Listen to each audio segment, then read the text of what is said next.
أستغفر الله ربي من كل ذنب وأتوب إليه لا حول ولا قوة إلا بالله العلي العظيم. أستغفر الله ربي من كل ذنب وأتوب إليه لا حول ولا قوة إلا بالله العلي العظيم. اللهم صل على محمد وعلى آل محمد كما صليت على إبراهيم وعلى آل إبراهيم إنك حميد مجيد. اللهم بارك على محمد وعلى آل محمد كما باركت على إبراهيم وعلى آل إبراهيم إنك حميد مجيد. سبحانك لا علم لنا إلا ما علمتنا إنك أنت العليم الحكيم. سبحانك لا فهم لنا إلا ما فهمتنا إنك أنت الجواد الكريم. আলহামদুলিল্লাহ তুম্মা আলহামদুলিল্লাহ, আল্লাহ সুবহানাহু ওয়া তাআলার কাছে লাখো কোটি শুকরিয়া এই জন্য যে আল্লাহ সুবহানাহু ওয়া তাআলা আমাদেরকে আজকের এই দার্সে উপস্থিত হওয়ার তৌফিক দান করেছেন। এই জন্য আমরা সকলে অন্তরের অন্তঃস্থল থেকে শুকরিয়া আদায় করি আলহামদুলিল্লাহ।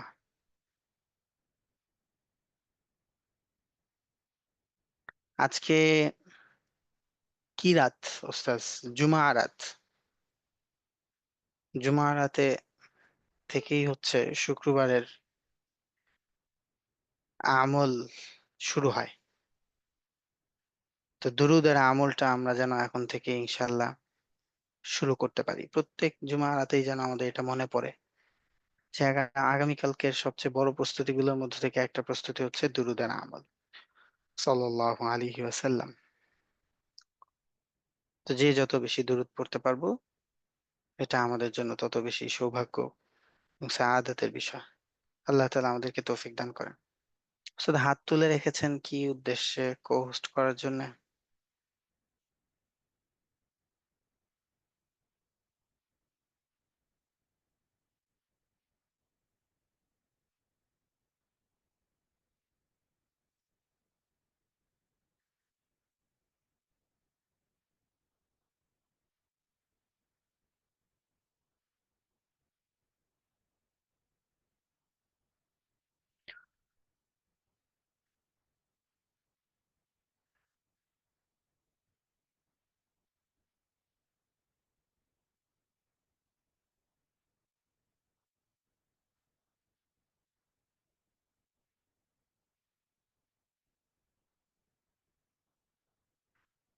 আজকে আমাদের যে শীট থেকে পড়া হবে, এখানে এই আলোচনাটা হচ্ছে আবুল হাসান আলী নদভী রহমতুল্লাহ আলী তার পাজা সুরাগে জিন্দেগি, যার অনুবাদ হয়েছে জীবন পথের পাথেয়। আবু দায়ের মেজদ সাহেব হুজুর আদি হুজুর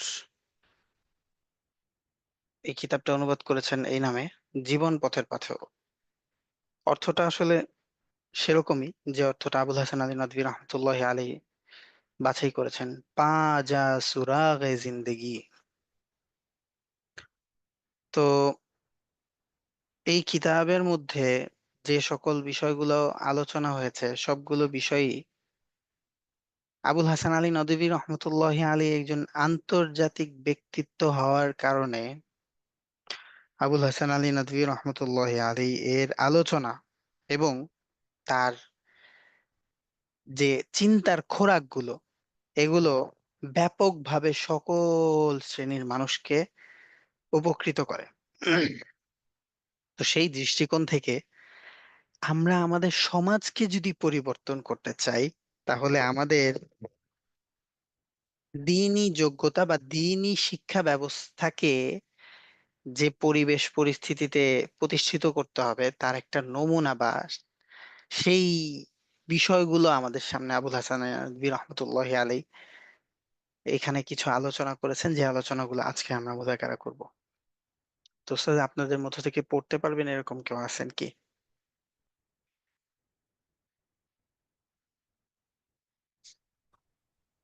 জি স্যার, করতে পারবো ইনশাআল্লাহ।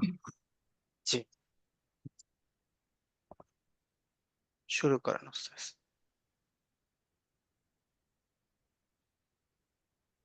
অর্থ ব্যবস্থার কর্মপরিধি থেকে শুরু করব। জি উস্তাদ। আর একটু আমাদের বড় শিক্ষা, করব? না ঠিক আছে ওস্তাদ, দেখতে পাচ্ছি। আলহামদুলিল্লাহ। জি। আমাদের শিক্ষা ব্যবস্থার পাঠ্যসূচি বা নিসাবে তালিমের একটি জটিল বিষয় এই যে বহুমুখী গুণ ও বৈশিষ্ট্য সত্ত্বেও এই পাঠ্যসূচি জীবনের জীবনের অন্য সকল প্রয়োজন পূর্ণ করে না। দায়িত্বশীল ও বাস্তববাদী কোনো ব্যক্তি একথা বলতে পারে না যে আমাদের শিক্ষার পাঠ্যসূচি জীবনের সকল প্রয়োজন পূরণের ক্ষেত্রে সর্বাঙ্গীন ও পূর্ণাঙ্গ। এমনকি আমাদের নিসাবে তালিম নিজেও কখনো এর ও দায়িত্ব দাবি করে না। প্রকৃতপক্ষে নিসাবে তালিম শুধু এমন এক বিশেষ যোগ্যতার নিশ্চয়তা দান করে যা জীবনের পদে পদে শিক্ষার্থীর জন্য পথ প্রদর্শক ও দিক নির্দেশনার ভূমিকা পালন করতে পারে। একটি সফল নিসাবে তালিম তার শিক্ষার্থীকে যোগ্যতার একটি স্তরে উন্নীত করে, যাতে সে গ্রন্থ সম্ভার ও জ্ঞান ভাণ্ডার থেকে কল্যাণজনক ও ফসল আরোহণ করতে পারে। জীবনের সকল দাবি ও চাহিদা এবং আয়োজন ও প্রয়োজন নিশ্চিত করা নিসাবে তালিমের ও দায়িত্ব হতে পারে না। আমাদের কাদিম নিসাবে তালিম ও পুরনো পাঠ্যসূচি কখনো পূর্ণাঙ্গতা ও সর্বাঙ্গীনতার অবাস্তব দাবি করেনি। যদিও তার গঠন প্রকৃতি মাঝে মালাকা ও যোগ্যতা সৃষ্টির স্বকীয় বৈশিষ্ট্য রয়েছে, তবু এ দাবি সে কখনো করেনি যে জীবনের প্রতিটি ক্ষেত্রে মানুষকে সে পথ নির্দেশ প্রদান করবে। আচ্ছা, এখানে হয়তো অনেক কথা বুঝতে আমাদের কষ্ট হয়ে গিয়েছে। পুরোটা আমরা আবার একবার বুঝি। আমাদের শিক্ষা ব্যবস্থার যে পাঠ্যসূচি মানে নিসাবে তালিম, আরবিতে এটাকে বলা হয় নিসাবে তালিম, শিক্ষা ব্যবস্থা বা শিক্ষা ব্যবস্থার পাঠ্যসূচি, এটাকে বলা হয় আরবিতে নিসাবে তালিম।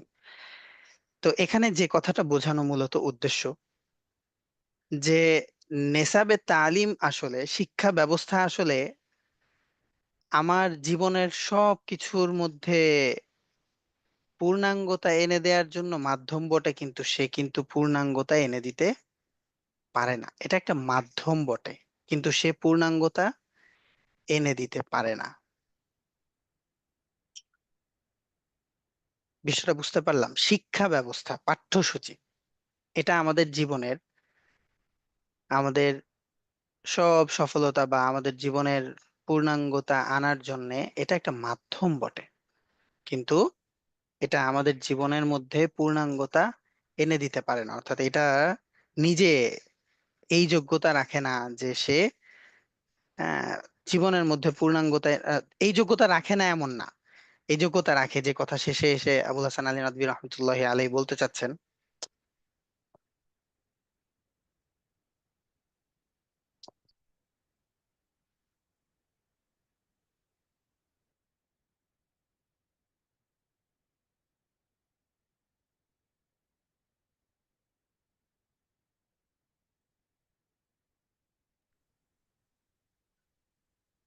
তো এখানে আবুল হাসান আলী নদভী রহমতুল্লাহ আলাইহি মুসান্নিফ যে বিষয়টা এখানে আমাদেরকে বুঝাতে চেয়েছেন, যে এই শিক্ষা ব্যবস্থা এটা আমাদেরকে আমাদের জীবনে যোগ্যতার একটা স্তর, একটা স্তরে আমাদেরকে পৌঁছে দেয়। যোগ্যতা একটা স্তরে আমাদেরকে পৌঁছে দেয়, যার পরে নিজেকে যোগ্যতা অর্জন করতে হয় যে আমার জীবনের পূর্ণাঙ্গতা আনার জন্য আর কি কি প্রয়োজন, আর কি কি পাথেয় প্রয়োজন।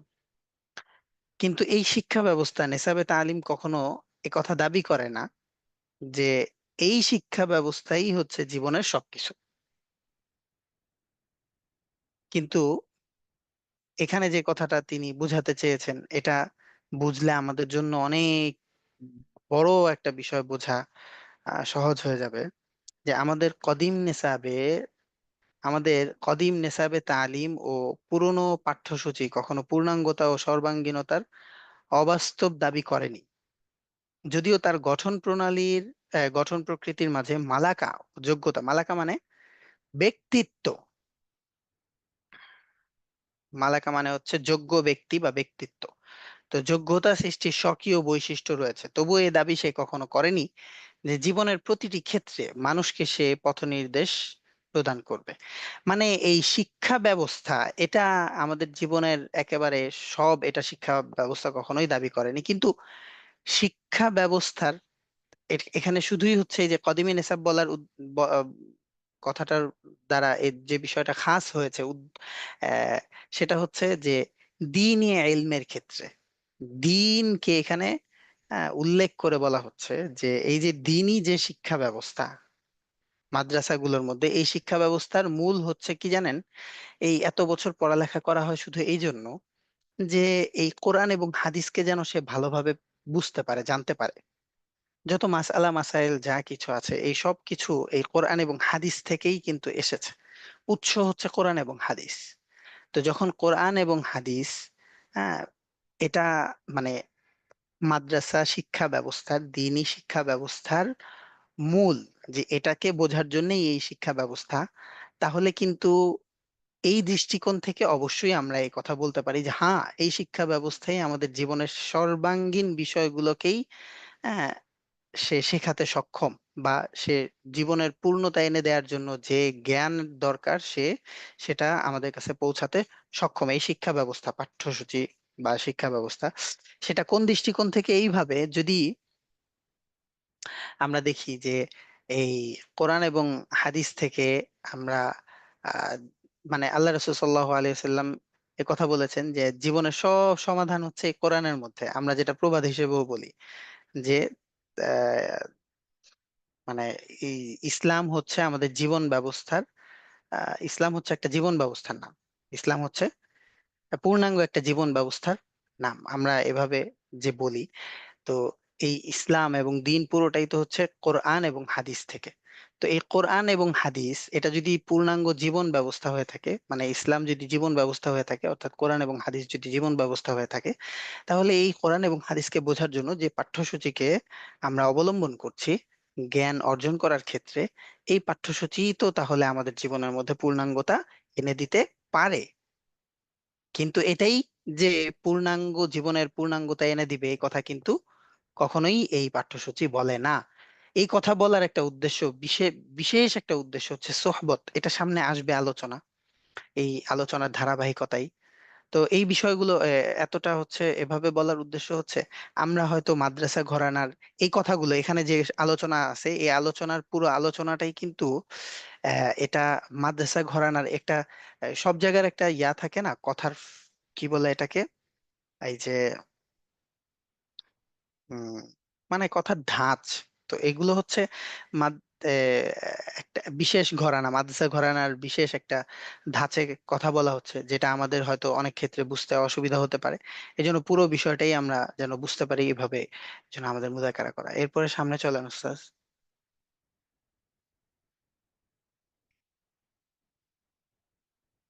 আরেকজন হাত তুলছেন, কি পড়ার জন্য নাকি?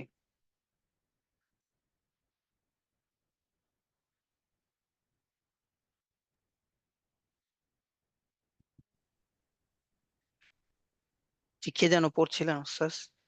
জি উস্তাদ, পূর্ব জি। তালিম ও শিক্ষা বিশেষজ্ঞদের সামনে এই প্রশ্ন এ প্রশ্ন এখন খুবই গুরুত্বপূর্ণ যে একজন শিক্ষার্থীকে নিসাব ও পাঠ্যসূচির বাইরে কি কি উপাদান সরবরাহ করা যায় যাতে সে তার জীবনের, তার সামাজিক অবস্থানের এবং তার উপর অর্পিত দায়িত্বের দাবি ও চাহিদা পূরণ করতে পারে, এবং এই দাবি ও চাহিদা পূরণের সহায়ক পরিবেশ ও পরিমণ্ডলের সাথে সঠিক সংযোগ তৈরি করতে পারে। হুম। এ বিষয়টি এ বিষয়টি প্রাচ্য ও পাশ্চাত্যের সকল জ্ঞানী ও চিন্তাশীল ব্যক্তির জন্যই জটিল সমস্যা হয়ে দাঁড়িয়েছে। এই সমস্যার একটি সমাধান তো এই হতে পারে যে শিক্ষার্থীদের জন্য কুতুবখানা ও গ্রন্থাগারের ব্যবস্থা করা হলো এবং শিক্ষকবৃন্দ ব্যাপক ও সুবিস্তৃত অধ্যয়নের বিষয়ে ছাত্রদের তত্ত্বাবধান করলেন, যাতে যুগ ও সমাজ থেকে এবং জীবনের চলমান কাফেলা থেকে তারা পিছিয়ে না পড়ে। এভাবে এক একটি কিতাবের পূর্ণাঙ্গ মোতালা ও অধ্যয়ন যখন সম্পন্ন হবে, তখন জীবনের সাথে অপরিচয় ও দূরত্ব কমে আসবে। দাড়ির কারণে বুঝতে সমস্যা হচ্ছে। জি। আরেকটি সমাধান এই হতে পারে যে বিভিন্ন উপলক্ষে শিক্ষার্থীদের জন্য বিশিষ্ট শিক্ষাবিদ, জ্ঞানী, গুণী ও বিদগ্ধজনের সান্নিধ্য লাভের ব্যবস্থা করা হলো, যারা ছাত্রদের সামনে জ্ঞানের নতুন নতুন দিগন্ত এবং নতুন নতুন সত্য উপস্থাপন করবে এবং প্রাচীন জ্ঞান ও শাস্ত্রের পাশাপাশি আধুনিক জ্ঞান ও শাস্ত্রের সাথেও ছাত্রদেরকে পরিচিত করবেন। এই পদ্ধতির প্রয়োগ ও পরীক্ষা নিরীক্ষা হচ্ছে।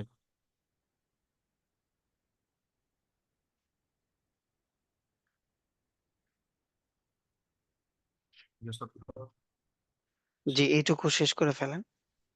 জি। আল মুসলিম বিশ্ববিদ্যালয়, জামিয়া মিল্লিয়া এবং মধ্যপ্রাচ্যের বিভিন্ন শিক্ষা কেন্দ্রগুলোতে এই পদ্ধতির প্রচলন রয়েছে। আচ্ছা, প্রকৃতপক্ষে এটা যখনকার কথা বলা হচ্ছে, তখনকার সময়ের আবুল হাসান আলী নদভী রহমতুল্লাহ আলী একজন আন্তর্জাতিক ব্যক্তিত্ব। এবং তখন, এখন আমাদের তো, আমাদের দেশে আর আমাদের শুধু আমাদের দেশেই না, এখন সারা বিশ্বব্যাপী তো আমাদের যোগাযোগ ব্যবস্থাটা এমন হয়ে গিয়েছে, যার জন্যে এখন আমাদের আগের মতন সেরকম ভাবে আহ, আগে আমরা দেখেছি যে একজন একটা বিষয়ের উপরে অনেক বেশি পারদর্শী, তিনি এই বিষয়ের উপরে মাহের, তো তাকে মাদ্রাসার থেকে দাওয়াত দেয়া হয়েছে এই বিষয়ের উপরে আহ আমাদের সামনে আলোচনা পেশ করার জন্য।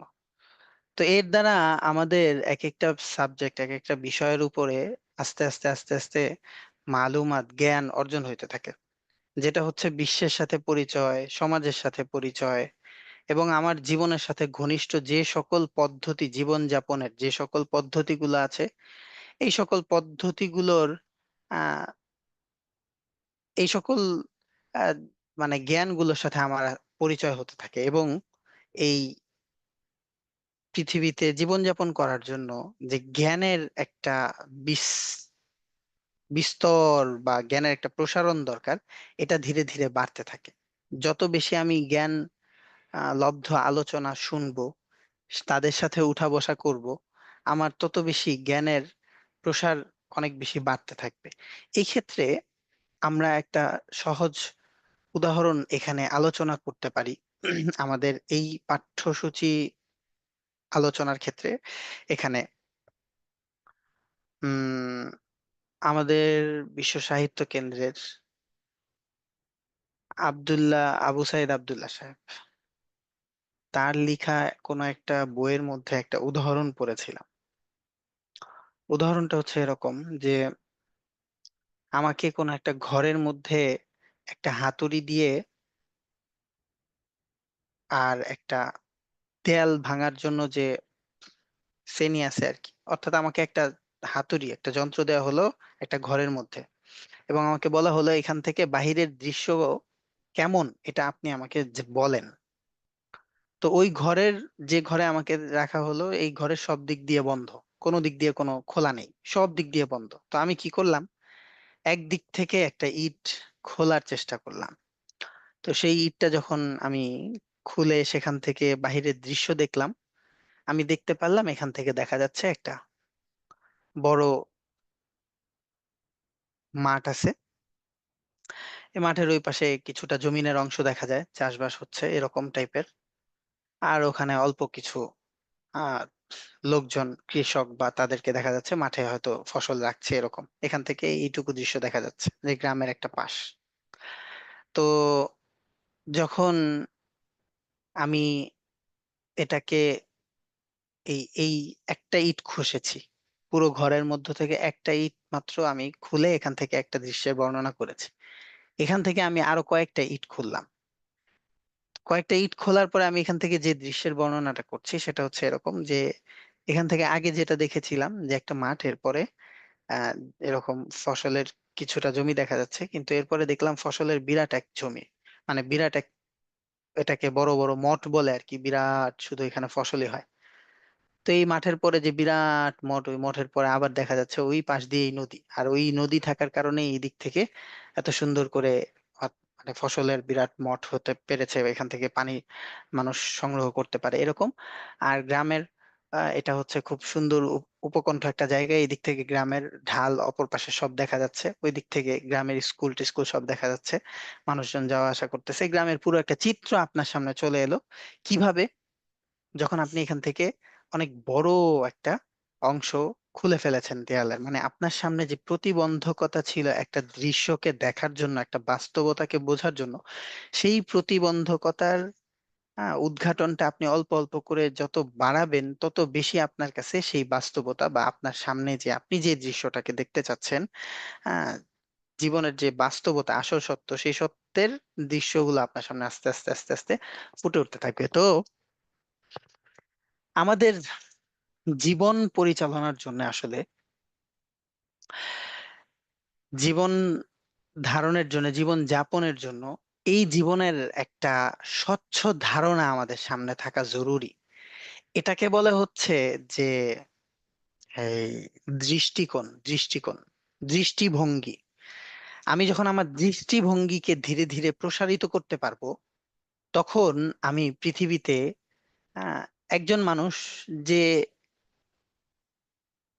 দুইটা জেলার মানুষের সাথে উঠা বসা করে সেই জেলার মানুষের অভ্যাস, আচার আচরণ, নেচার, তাদের কালচার এর দ্বারা অভ্যস্ত এবং তার মধ্যে অতটুকুই থাকবে, আর যে মানুষটা 10টা জেলার মানুষের সাথে উঠা বসা করেছে তার মধ্যে কিন্তু আচরণগত ভিন্নতা আর একটু বেশি থাকবে। আর যে মানুষটা আরো এর চেয়ে অনেক বেশি, 2-3টা দেশ, 4-5টা দেশ এর মানুষের সাথে উঠা বসা করে তার অভ্যস্ত, তার আচরণটা কিন্তু আরো ভিন্ন হবে। কারণ হচ্ছে এই মানুষের সাথে জীবন যাপনের জন্য এই যে সামাজিক কালচার, এটা যে গুরুত্বপূর্ণ একটা অংশ, এটা মানুষের মধ্যে পরিবর্তন হয় কখন, বা মানুষের আচরণের মধ্যে আস্তে আস্তে আস্তে উন্নতির পর্যায়ে আসে কখন, যখন হচ্ছে তার এই সম্পর্কে জ্ঞান বিস্তৃত হতে থাকে। এটা হচ্ছে চিন্তা, মানে ওই যে দৃষ্টিভঙ্গির কথা বলছি। যখন দৃষ্টিভঙ্গি এরকম আমি বড় করার চেষ্টা করব বা আমার দৃষ্টিভঙ্গিকে আমি প্রসারিত করার চেষ্টা করব, তখন আমার চিন্তার প্রতিবন্ধকতাগুলো আস্তে আস্তে দূর হতে থাকবে।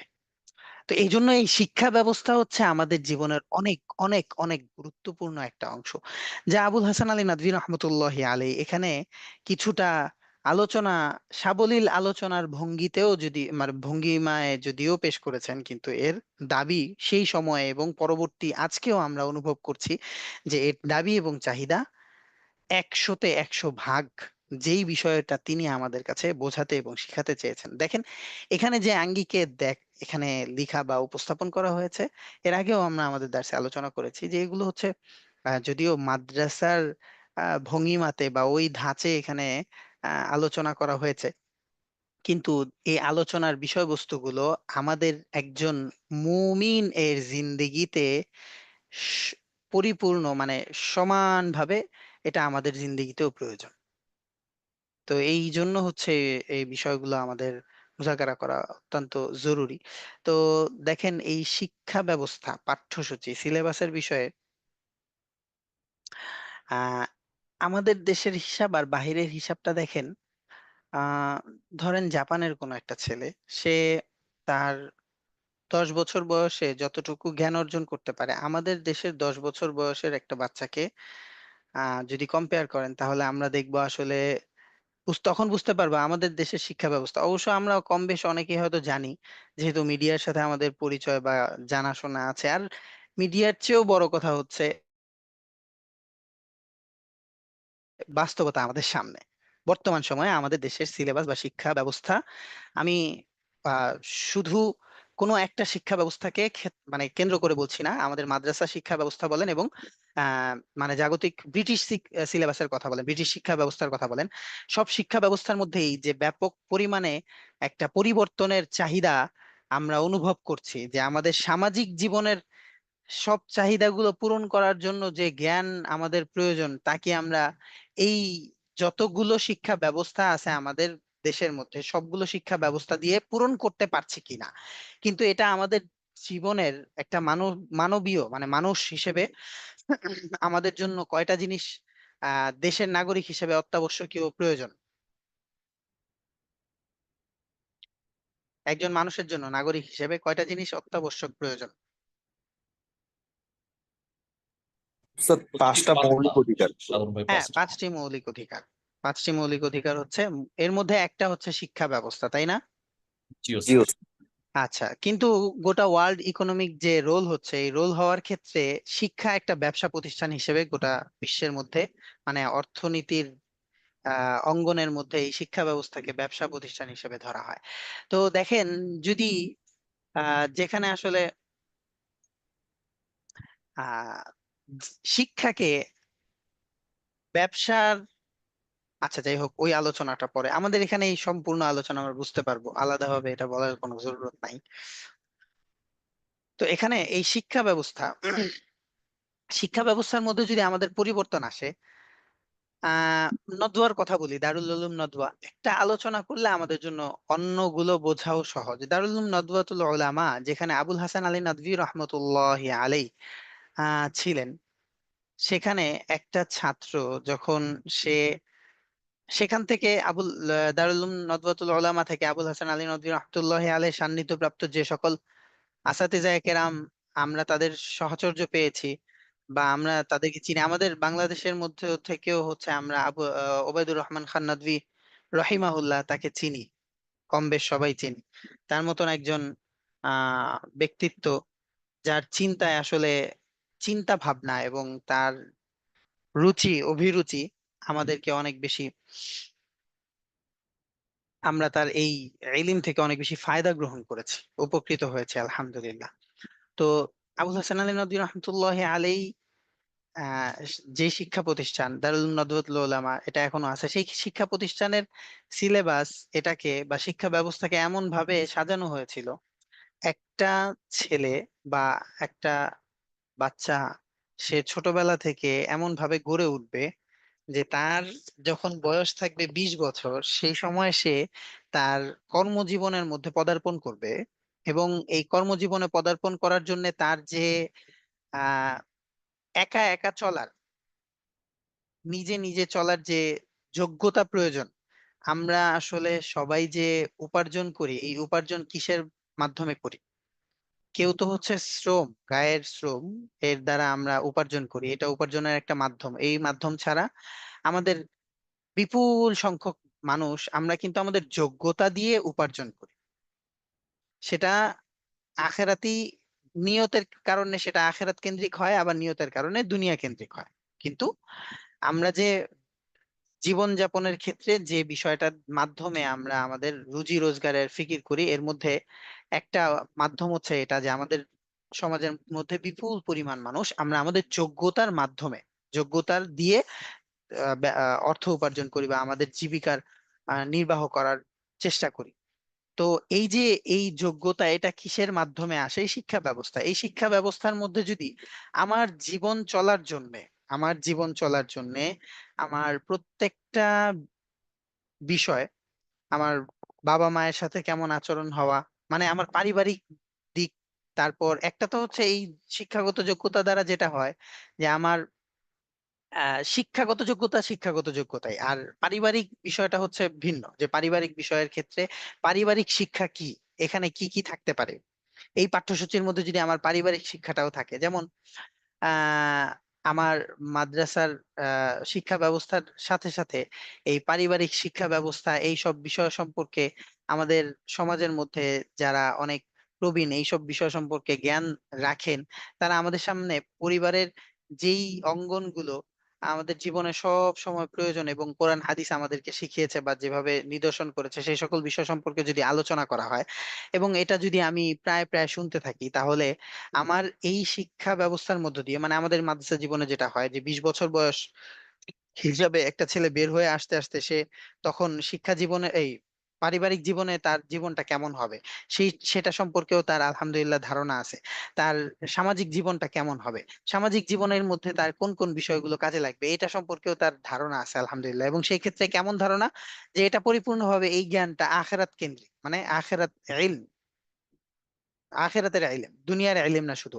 দুনিয়ার জ্ঞান তো হচ্ছে তার যে যোগ্যতা, এই যোগ্যতার বলে সে দুনিয়াতে রুজি রোজগারের যে কোনো মাধ্যম ব্যবস্থা করতে পারবে, কিন্তু তার সাথে সাথে তার জীবন ধারণের জন্য এই সামাজিক জ্ঞান, এটা কিন্তু তার জন্য অত্যাবশ্যক। কারণ এই সামাজিক জীবন যাপনের ক্ষেত্রে যদি আমি আমার হকগুলো, সমাজের সাথে আমার যেভাবে মেনটেন করে চলতে হবে সেই দৃষ্টিকোণ থেকে, এগুলো যদি আমি রক্ষা করতে না পারি, তাহলে আমি কবরে গিয়ে ধরাশয়ী হব, আখেরাতে আল্লাহ তাআলার সামনে আমি ধরাশয়ী হব। তো এটা আমার জীবনের একেবারে অত্যাবশ্যক একটা অঙ্গন। তারপর আমার ব্যক্তি জীবন, পারিবারিক জীবন, সামাজিক জীবন, আমার চিন্তার জগৎটা কেমন হবে, আমার আমলের ক্ষেত্রে আমলের ধরনগুলো কেমন হবে, এই সব বিষয়গুলো যখন আমার শিক্ষা ব্যবস্থার পাঠ্যসূচি, অর্থাৎ আমার শিক্ষা ব্যবস্থার ভিতরে থাকে, পাঠ্যসূচির মধ্যে থাকবে, তখন কিন্তু একটা ছেলে অল্প সময়ে সে এমন ভাবে যোগ্য হয়ে উঠতে থাকবে যে, যাকে আমরা বলি ম্যাচিওর, সপ্রতিভবান ব্যক্তিত্ব বা আদর্শ পুরুষ। তো এই ব্যবস্থাপনাটা 20 বছর বয়সের মধ্যে একটা ছেলে তার জেহেনের মধ্যে বা তার জীবনের মধ্যে, তার চিন্তা চেতনার মধ্যে কিভাবে বাস্তবায়ন করতে পারে, সেটা একটা সাজানো গোছানো সুন্দর মানে সুন্দর একটা নিজাম, মানে ব্যবস্থাপনার মধ্যে অবশ্যই হতে হবে। যদি হয় এবং সেই ব্যবস্থাপনা যদি উপ- উপযোগী, আহ সেই ব্যবস্থাপনা যদি কার্যকরী হয়, তাহলে অবশ্যই অবশ্যই আমরা একটা ছেলে 20 বছর বয়সের মধ্যে তার মধ্যে আহ, একটা ফলাফল দেখতে পাবো। তো মাদ্রাসা শিক্ষা ব্যবস্থার ক্ষেত্রে আমাদের সব মাদ্রাসাগুলোই কি আসলে এইভাবে আমাদেরকে প্রত্যেকটা বিষয় শেখাচ্ছে কিনা? ধরেন, একটা হচ্ছে আত্মসমালোচনা।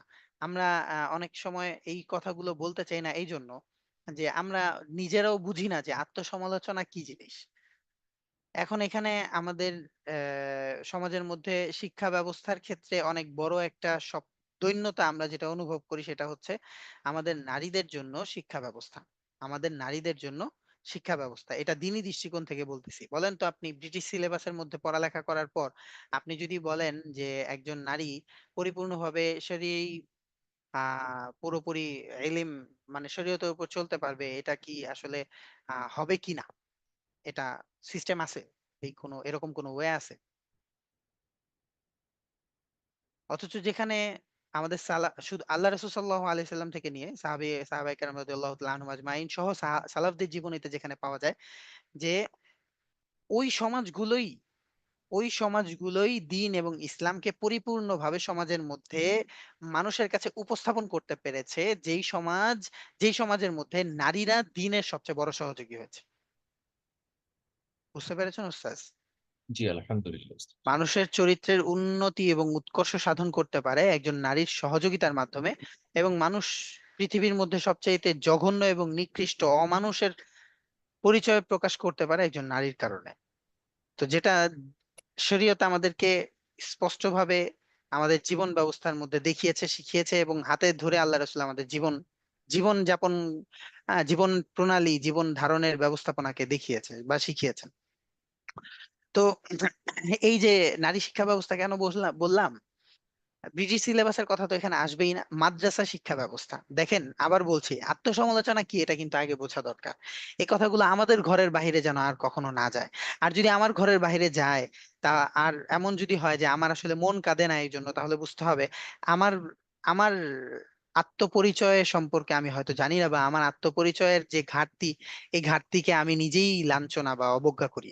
একটা হচ্ছে আমার মধ্যে নাই সেই অপূর্ণতার জন্য আফসোস বা কামনা, এটা এটা আমার মধ্যে যেন আসে, এই জন্য একটা ফিলিং বা অনুভূতি, সেটা একটা ভিন্ন বিষয়। আরেকটা হচ্ছে যে এটাকে লজ্জাস্কর ভাবে উপস্থাপন করা, এটা আরেকটা বিষয়। তো আমাদের মহিলা মাদ্রাসাগুলো আমাদের সমাজের মধ্যে আজকে আলহামদুলিল্লাহ, আমাদের শহরের মধ্যে, শহরের কথা বলি, গ্রামের কথা বলি, যেখানেই বলি, আমি আলহামদুলিল্লাহ বাংলাদেশের আহ মানে দক্ষিণাঞ্চল, উত্তরাঞ্চল, পূর্বাঞ্চল, এইভাবে অনেক সফর হয়েছে, সব জেলায় না হলেও।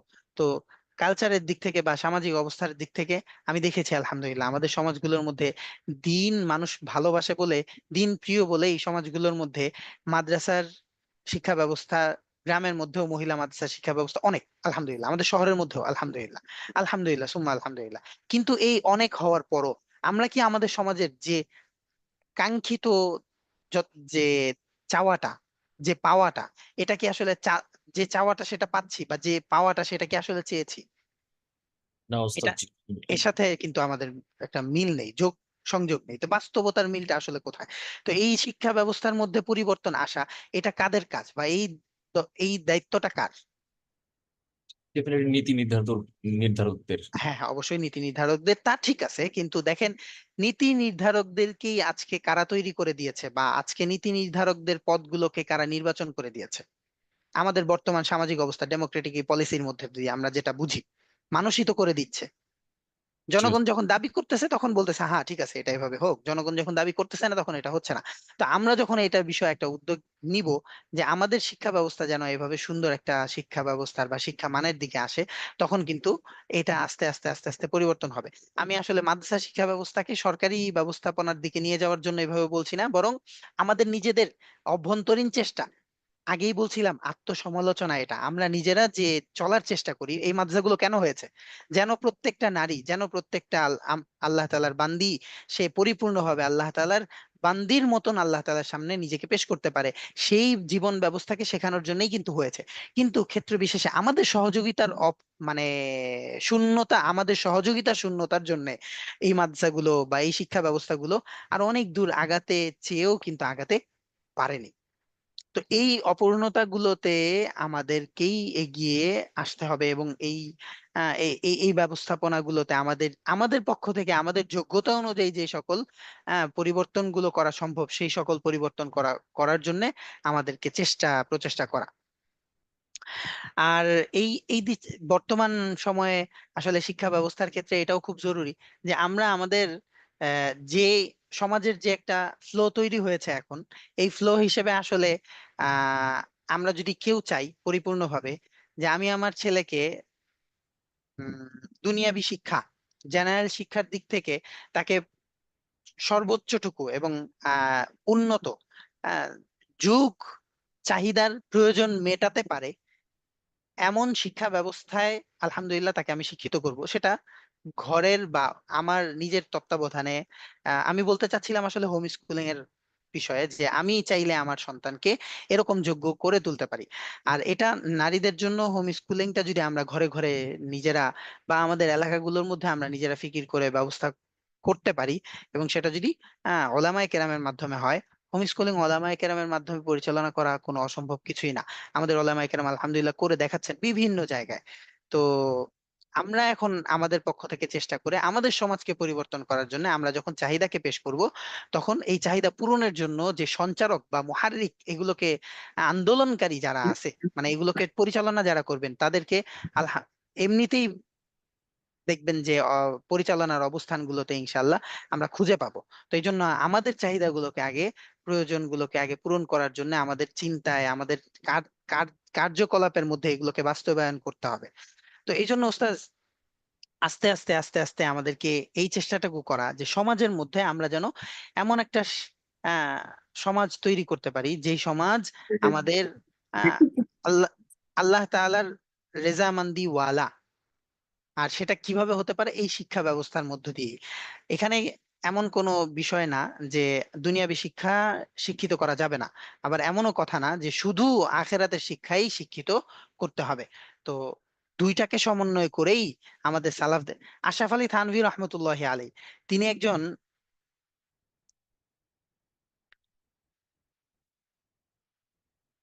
আশরাফ আলী থানভী রহমতুল্লাহ আলী তিনি একজন শুধুই জামানার মুজাদ্দিদ ছিলেন না। তিনি আশরাফ আলী থানভী রহমতুল্লাহ আলাইহির বাসার দোতলায় একটা, ওই যে যেটাকে বলে মাইক্রোস্কোপ, আর আমরা যাকে বলি হচ্ছে আহ যারা দেখছেন,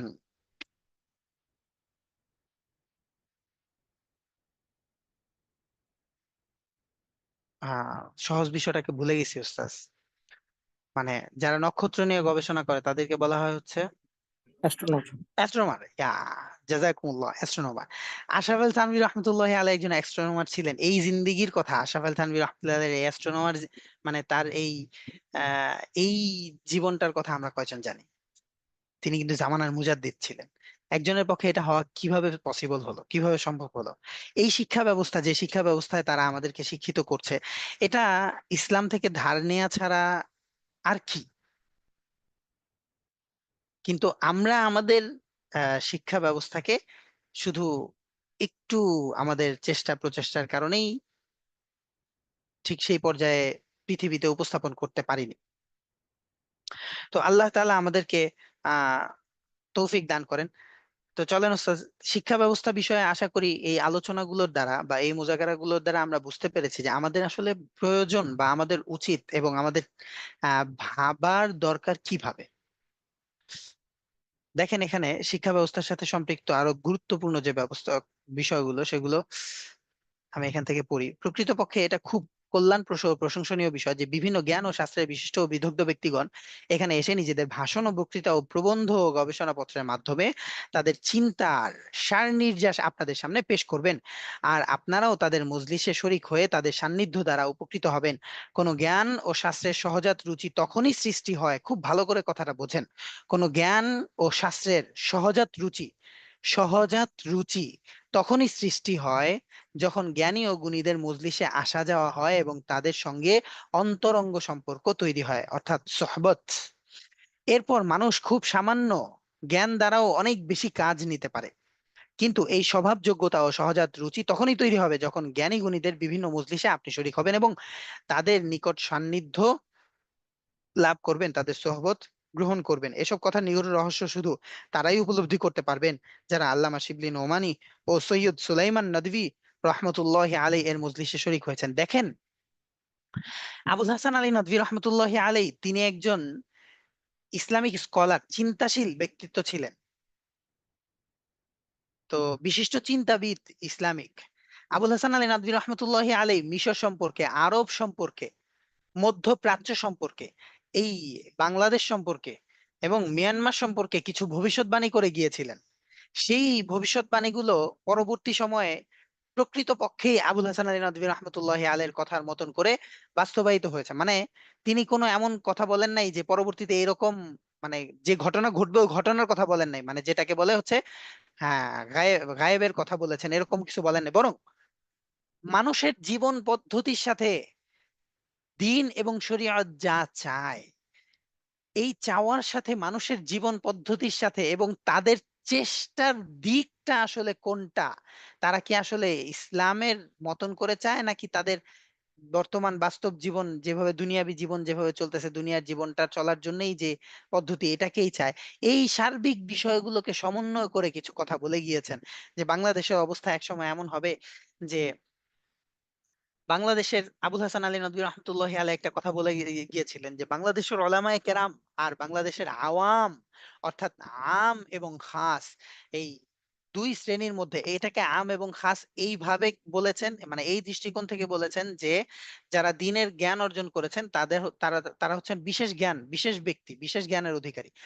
তো এই আম এবং খাস এই দৃষ্টিকোণ থেকে বলেছেন যারা জেনারেল শিক্ষায় শিক্ষিত, দুনিয়াবী শিক্ষায় শিক্ষিত, ব্রিটিশ সিলেবাসের দিক থেকে যাদের মান মর্যাদা বা যাদের হচ্ছে যোগ্যতা আহ কি বলে হচ্ছে পর্বত শৃঙ্গ তুল্য, তাদের কথাও হচ্ছে এখানে উদ্দেশ্য না। এখানে উদ্দেশ্য হচ্ছে যে খাস এবং আম দ্বারা উদ্দেশ্য দ্বীনের শিক্ষা, যারা জাগতিক শিক্ষা, অর্থাৎ আম এবং খাস। এই ওলামায়ে কেরাম আম এবং খাসের মধ্যে যে একটা দেয়াল আছে, দেয়াল, আম এবং খাস তাদের মধ্যে সম্পর্ক নাই, যোগাযোগ নাই। মানে যোগাযোগ নাই বলতে এটাকে তিনি যখন আসছিলেন আবুল হাসান আলী নদভী রহমতুল্লাহ আলাইহি বাংলাদেশে সফর করছেন আহ 90 এর 90 মনে হয়, আবুল হাসান আলী নদভী রহমতুল্লাহ আলাইহি, বা 98 আর কি, আমার মনে নাই আর কি, সময়টার কথা স্পষ্ট মনে পড়তেছে না, ওই সময়ের মধ্যে। তো তখন আবুল হাসান আলী নদভী রহমতুল্লাহ এই কথা বলেছেন যে বাংলাদেশের আওয়াম আর খাস এই দুইয়ের মধ্যে যে একটা বর্ডার আছে, অর্থাৎ আওয়াম এবং খাসের মধ্যে সম্পর্ক হওয়ার দরকার কেমন ছিল, এমন যে আমি কিভাবে এই কি বলে গুলিস্তান যেতে হবে এটা জানি না, এই জ্ঞানটা হলো আরেকজনের কাছে আছে, কিন্তু আমার কাছে গাড়ি আছে, আমার কাছে গাড়ি আছে, আমি এখন গাড়ি দিয়ে গুলিস্তান যাব, কিন্তু আমি চিনি না যে গুলিস্তান কিভাবে যেতে হয়। এখন আরেকজনের কাছে এই জ্ঞান আছে যে গুলিস্তান কোন পথ দিয়ে যেতে হয়, কিন্তু তার কাছে গাড়ি নাই। যখন সেই জাননেওয়ালা ব্যক্তি না জাননেওয়ালা ব্যক্তির সাথে গাড়িতে উঠবে, তখন দুইজনের সহযোগিতায় তারা কিন্তু গুলিস্তান গিয়ে পৌঁছতে পারবে। তো এটা হচ্ছে এরকম একটা বিষয় যে শরীয়তের আমি আমার জীবন কিভাবে আল্লাহ তাআলার সন্তুষ্টি মোতাবেক পরিচালনা করব, এটা করার জন্য আমি আমার নিজেকে যোগ্য করে তুলেছি ঠিক, কিন্তু কি পদ্ধতিতে করব এই জ্ঞানটা আমার কাছে নাই। এটা কার কাছে আছে? যারা এই দুনিয়াবি জ্ঞান, আখিরাতের জ্ঞানটা অর্জন করেছেন তাদের কাছে আছে। তো এই দুইয়ের সমন্বয় যখন হবে তখন উভয়ই একসাথে জান্নাতে যাবে।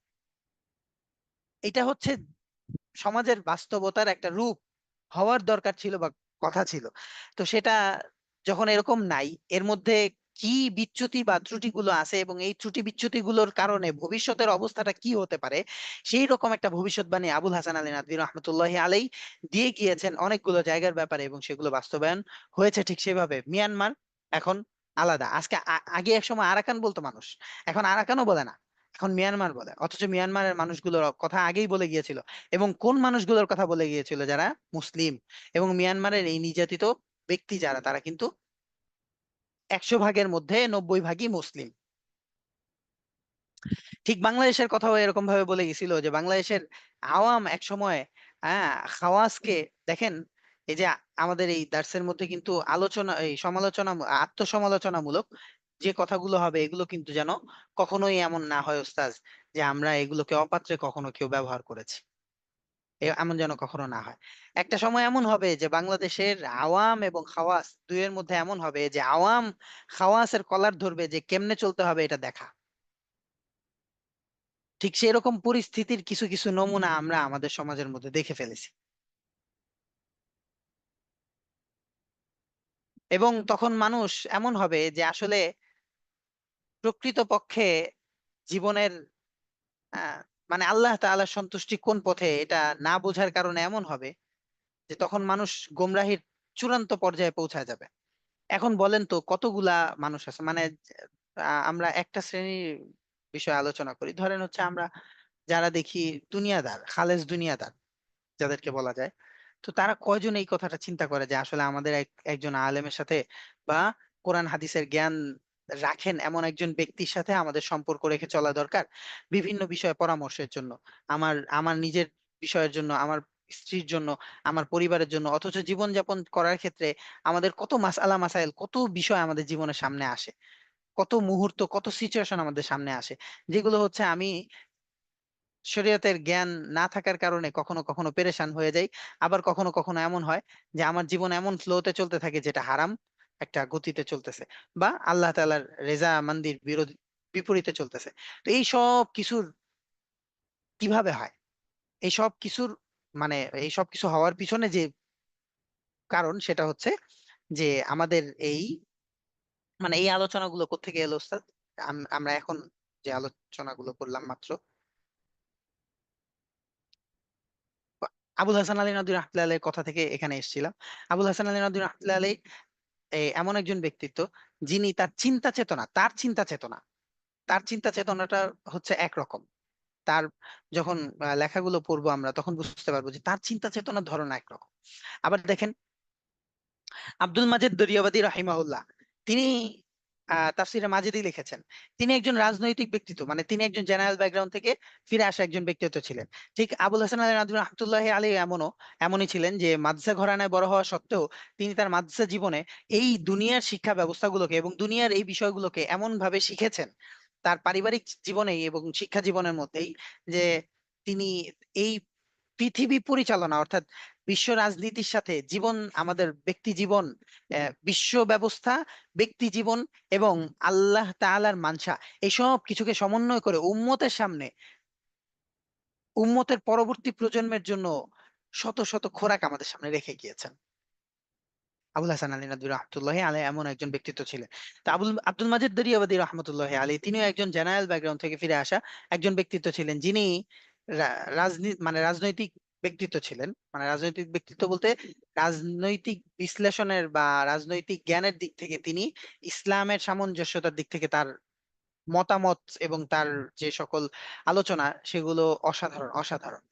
তো এই আব্দুল মাজিদ দরিয়াবাদী রাহিমাহুল্লাহ, তার আলোচনার ধারা আবার ভিন্ন ধরনের।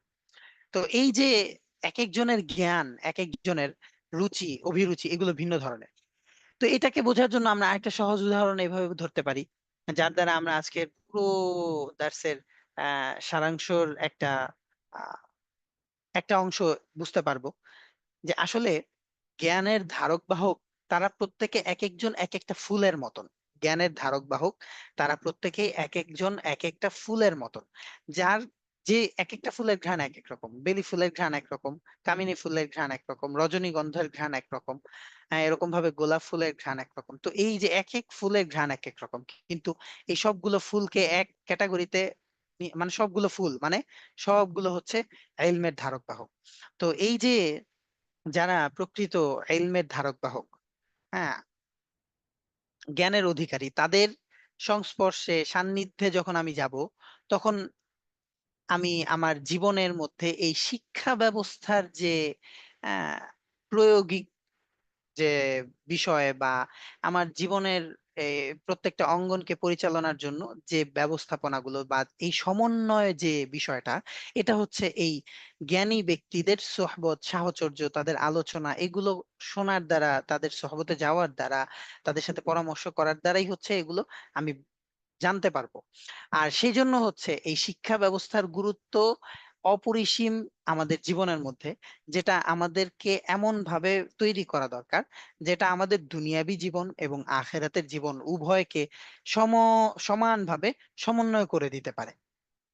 তো এই চেষ্টাটুকু কাদের করা দরকার, এই চেষ্টাটা কাদের জন্য? চেষ্টাটা ওস্তাদ আমাদেরকে করতে হবে। এই চেষ্টাটা যদি আমরা নিজেরা না করতে পারি, তাহলে আসলে আমাদের পরিবর্তন কখনো সম্ভব না। আর এই দার্স বা এই মুযাকারা গুলো, আমাদের উদ্দেশ্য এটাই যে এই ইলমটা যেন আমরা আমাদের জীবনে বাস্তবায়ন করতে পারি। আমাদের উদ্দেশ্য, টার্গেট একটা একটা প্রজন্ম।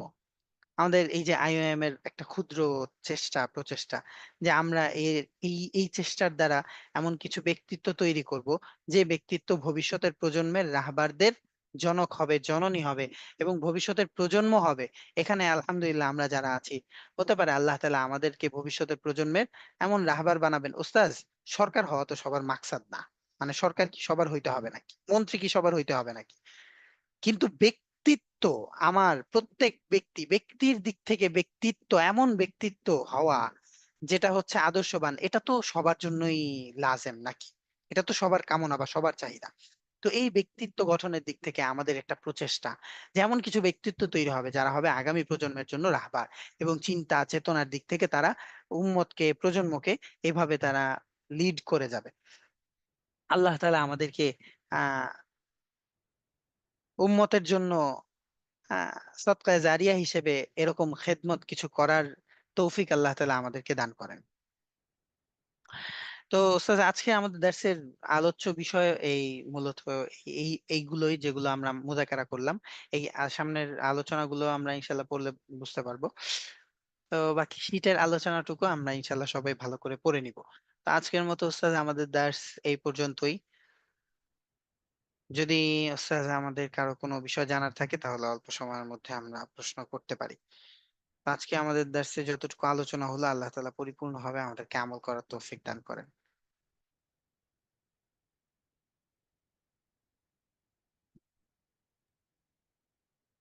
মেয়েরা কিভাবে দিনের সোহবত পেতে পারে, এটার নববী তরিকা হচ্ছে যে মেয়েদের জন্য সোহবতের সবচেয়ে বড় মাধ্যম মেয়েদের মাহরাম। মাহরাম যদি বাবা থাকে, তাহলে যদি তাহলে বাবার মাধ্যমে কোনো আহ এমন ওলামায়ে কেরাম এর সোহবত গ্রহণ করা, যার সোহবত মানে হচ্ছে আমার কোনো একটা বিষয় তার কাছ থেকে জানলাম, উম, তাদের আহ আলোচনা থেকে আমি ফায়দা গ্রহণ করলাম, এটা হচ্ছে সহজ তরিকা।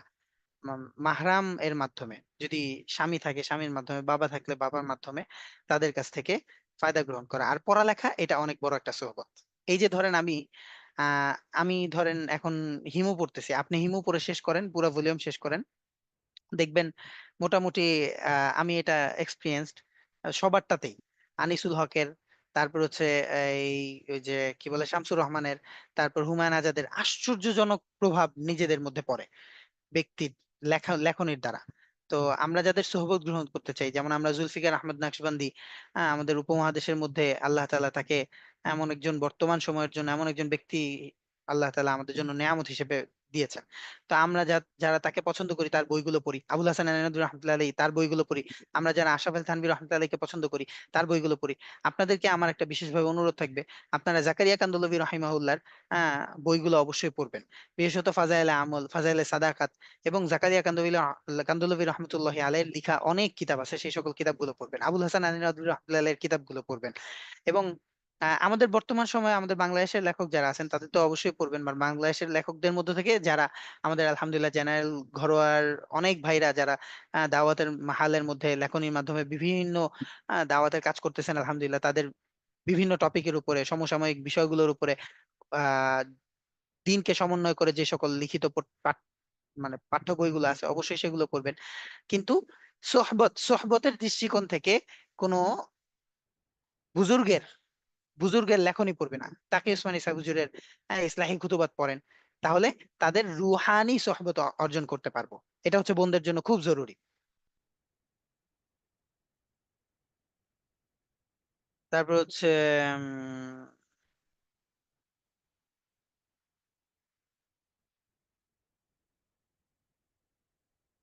কি বুঝি নাই ওস্তাদ, আয়ম খাস মিনিং কিসের মিনিং জিজ্ঞাসা করেছেন বুঝলাম না।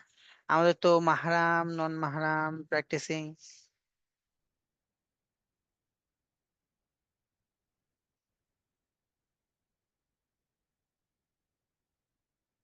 মুজাক্তার, মুজাক্তার মানে না, মুজাক্তার না তো ওস্তাদ, মুজাকারা বলেছি, মুজাকারা আলোচনা, ডিসকাস মালুমাত কি জ্ঞান, উপলব্ধি ছাড়া অর্জিত জ্ঞান।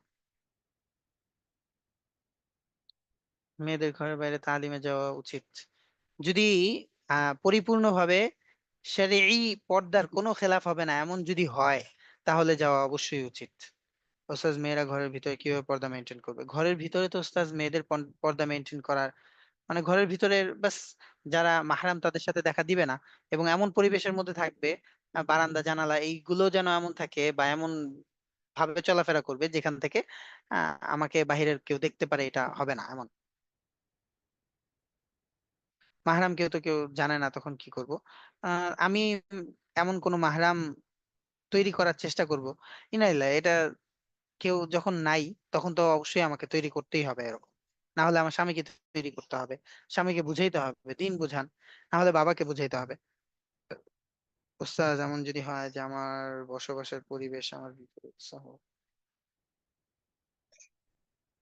হ্যাঁ যখন বিপরীতমুখী হয়, যেরকম একটু আগে আরেকজন বললেন মাহরামরা তো কেউ কিছু জানে না, তখন কি করব? তখন ওস্তাদ আসলে যেমন চিঠিপত্রের মাধ্যমে কোন ওলামায়ে কেরামের কাছে আমার কোনো কারো দ্বারা আহ, বিভিন্ন বিষয়ের পরামর্শ, মাসালা মাসাইল জানা, এই সকল বিষয়গুলো তাদের কাছ থেকে চিঠিপত্রের মাধ্যমে আদান প্রদান করে তাদের কাছ থেকে জেনে নেয়া। তবে সেটা অবশ্যই আমি না, আমার কোন একটা মাধ্যম গ্রহণ করে, যার দ্বারা হচ্ছে মাহরাম আহ, আমার মাহরাম জানে না বা আমার মাহরাম কোনো ওলামায়ে কেরামের সোহবতে যান না, তো আমি যেন কোনো আলেমের কাছ থেকে কোনো বিষয় জানতে পারি বা তার সোহবত গ্রহণ গ্রহণ করতে পারি, এই জন্য বিভিন্ন মাসালা মাসাইল বা আমার প্রয়োজনীয় বিষয়গুলো বা আমার চলার ক্ষেত্রে এটা কিভাবে করলে ভালো হয়, এই বিষয়টাকে কিভাবে করলে ভালো হয়, এই ক্ষেত্রে দিনী দিক নির্দেশনা কি, এরকম বিষয়গুলো আমরা তাদের কাছ থেকে চিঠিপত্রের মাধ্যমে জানতে পারি। সো মেয়েরা ঘরের ভিতরে পর্দা মেনটেন করবে, এটা নিয়ে বলতে চেয়েছিলেন, আপনাকে মনে করিয়ে দেওয়ার কথা। মেয়েরা ঘরের ভিতরে পর্দা মেনটেন করবে কি যেন বলতে চেয়েছিলাম ওস্তাজ? ও পর্দা ঘরের ভিতরে মেনটেন করার বিষয়ে বলতে চেয়েছিলাম মনে হয়। মানে পর্দার বিষয়টা কিন্তু অনেক সূক্ষ্ম, এবং পর্দা সকল কিছুর মধ্যে পর্দা আছে, আমার জবানের মধ্যে পর্দা আছে, আমার চলাফেরার মধ্যে পর্দা আছে। তারপর আমি আহ, যারা মাহরাম আমার, ওই মাহরামদের সামনেও আমার পর্দার বিষয় আছে, যে যারা আমার মাহরাম, যারা গায়ের মাহরাম তাদের সামনে তো দেখা দিবই না, কিন্তু যারা মাহরাম তাদের সামনে পর্দা কতটুকু, সেটাও একটা আহ হাদ আছে, সীমা আছে, যে হাতগুলো দেখা যাওয়া আর পা গুলো দেখা যাওয়া আর চেহারা দেখা যাওয়া, এর বেশি না। আবার দেখেন এটা স্বামীর কাছে পর্দার কোনো কিছু নাই, স্বামী ছাড়া নিজের এই স্বামী ব্যতীত যারা আছে, নিজের মা ছাড়া নিয়ে যারা আছে, নিজের মায়ের ক্ষেত্রে শুধু স্বামী ছাড়া, তাদের সামনে হচ্ছে নিজের হাত, চেহারা আর পা, এগুলো ছাড়া বাকি সবকিছুই পর্দার অংশ, চুলও পর্দার অংশ। বুঝতে পারলাম? চুলও পর্দার অংশ, আওয়াজ এটাও পর্দার অংশ, সবকিছুই পর্দার অংশ। আসলে আমি কোনটা বলতে চেয়েছিলাম আমি তো ভুলে গিয়েছি। তো মনে করতে পারছি না, বাকি যতটুকু মনে হচ্ছে বললাম। ওস্তাদ জি, আপনি বলতে চেয়েছিলেন যে একজন প্রশ্ন করেছিলেন যে তারা বাসা বাড়ির ভিতরে কিভাবে পর্দাটা মেনটেন করবে এবং তার সীমারেখাটা কেমন, আপনি অলরেডি কিছুটা বলেছেন। ও আচ্ছা আচ্ছা আচ্ছা, যাই হোক হ্যাঁ এটাই মনে হয়। আমি বাকি আর কিছু মনে পড়ছে না, তাই এই বিষয়ে আর বলছি না। বাবার যদি দিন সম্পর্কে সম্পূর্ণ জানার পর যদি ছেলে মেয়েদের দিন সম্পর্কে কোনো কিছু না শেখায় তখন কি করব? ছেলে মেয়েদেরকে দিন সম্পর্কে না শেখালে ওস্তাদ, আমি যখন মুকাল্লাফ, মানে আমি যখন প্রাপ্তবয়স্ক, শরীয়ত যাকে বলে মুকাল্লাফ মানে প্রাপ্তবয়স্ক, তখন তো বাবা মার উপর এটা আর বর্তাবে না। হ্যাঁ, যদি আমি প্রাপ্তবয়স্ক হওয়ার পর আমি নিজেও চেষ্টা না করি, তাহলে কিয়ামতের দিন তো বাবা মাকে আমি সেখানে আটকায় দিবই। সেখানে বাবা মা তো আটকে যাবেই, যে তাদের কলার ধরবো আর এরকম ভাবে আল্লাহ তাআলার কাছে বলবো। আয়াতটা হচ্ছে এরকম যে আল্লাহ তাদেরকে জিজ্ঞাসা করেন, তারা আমাদের আকাবির ছিল। আয়াতটা হচ্ছে এই, মানে তখন আমার সন্তান, মানে সন্তান বাবা মাকে তখন আল্লাহ তাআলার কাছে এত কঠিন ভাবে আটকায় দিবে যে বাবা মা আর সেখান থেকে কোনোদিন রক্ষা পাওয়ার, মানে বাবা মার আর রক্ষা নাই। লা ইলাহা ইল্লাল্লাহ।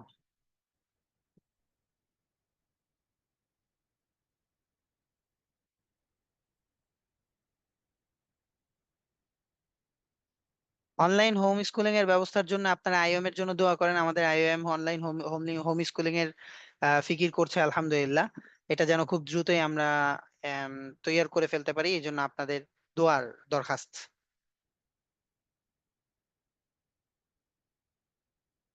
ভবিষ্যৎবাণীর কবিতা পড়লাম যেখানে বিশ্বযুদ্ধ সহ, জি ওইটা হচ্ছে ওই যে ওই কবিতাটাকে বলে হচ্ছে, ভুলে গেলাম, কাসিদায়ে বুরদাহ। এটা লেখক ওই ভবিষ্যৎবাণী গুলো হচ্ছে বর্তমান সমসাময়িক অবস্থার খুব মিল আছে।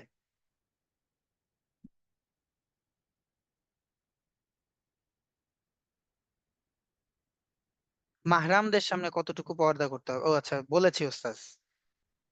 আচ্ছা ঠিক আছে ওস্তাদ, আমরা আমাদের সময়ের চেয়ে 5 মিনিট বেশি সময় নিয়ে নিয়েছি। আর প্রশ্ন না নেই, হ্যাঁ ওস্তাদ, আমার একজন বিমান বাহিনীর সাথে বিয়ে ঠিক হবে। আমি এই চাকরি হালাল কিনা জানি না। এটা কি হালাল কিনা ওস্তাদ? ও এটা তো ওস্তাদ তার কাছ থেকে খোঁজ নিতে হবে যে তাদের পলিসি আহ কি হালাল, মানে তাদের পলিসির মধ্যে কোনো ধরনের কোনো হারাম কিছু আছে কিনা। তবে সরাসরি তো এভাবে ডিরেক্ট প্রশ্ন করাটা উচিত না, বা এটা হিকমতের খেলাফ। এভাবে তার কাছ থেকে জানা যে আপনাদের উপার্জনের পদ্ধতিগুলো কিভাবে হয়, সবকিছু কি সব মানে হেকমতের সাথে, যে হালাল ওয়েতেই তো আশা করি সবগুলো হয়। কিন্তু উস্তাদ, হুম। তাগুতের বাহিনী কি তাগুত না? জি। তাগুতের বাহিনী তো তাগুতের অংশই হবে। জি অবশ্যই,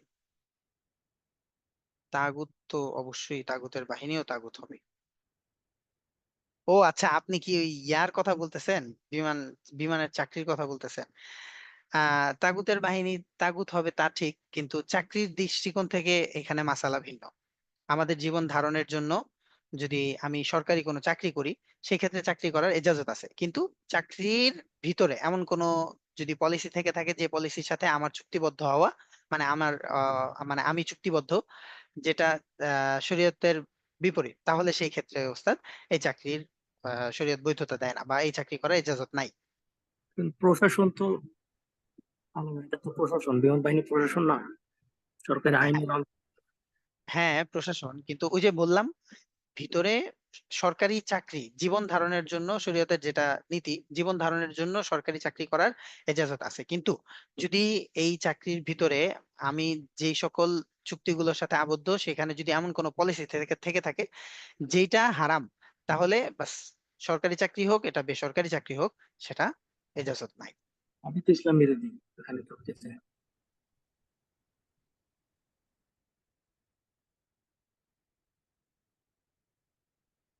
লা ইলাহা ইল্লাল্লাহ। আচ্ছা ঠিক আছে ওস্তাদ।